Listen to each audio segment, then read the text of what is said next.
Welcome to Talmudic Treasures. Today we're learning Nedarim page 52, which discusses a situation where a person says, I am not going to allow myself to eat meat. A person decides on some level to become a vegetarian.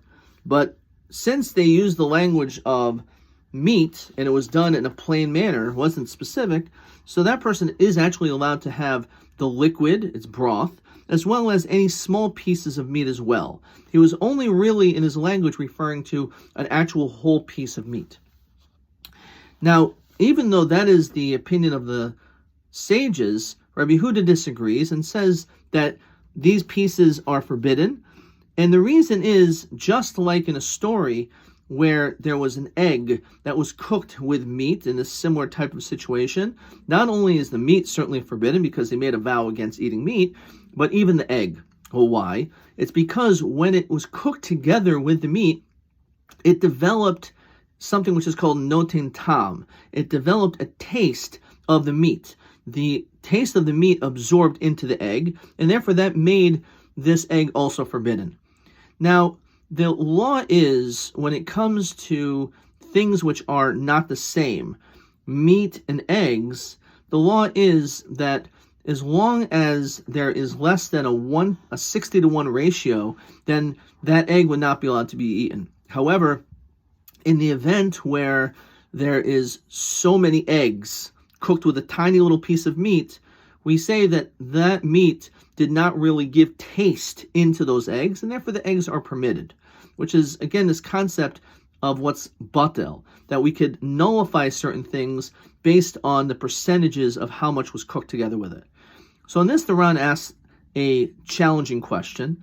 We know that even though there is this concept of nullifying things, that is only when it's something in which is forbidden now and will always be forbidden unless we have this law to say, okay, we will make an exception because it doesn't have enough taste in it.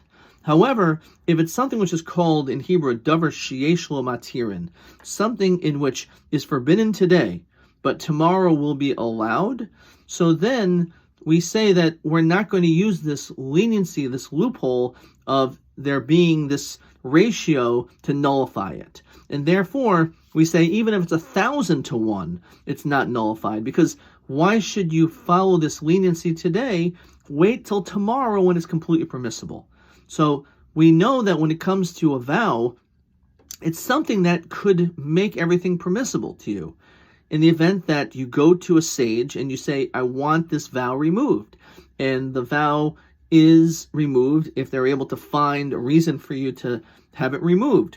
You didn't want to have made this, it was a mistake, you really do like meat, you didn't realize what you were saying, and then it's removed. So the question is, how is it possible that this meat is something in which is going to absorb in the egg, and therefore we say, well, it's less than 60-to-1, or it's more than 60-to-1, so you can eat the egg. But if it's something in which could easily be removed, this level of this vow, then you'd be able to eat the egg anyway. So we shouldn't say this law of that which is nullified. And this is a very, very lengthy Ran, which I'm not going to answer, but it does teach us this important concept, which is found throughout the Talmud.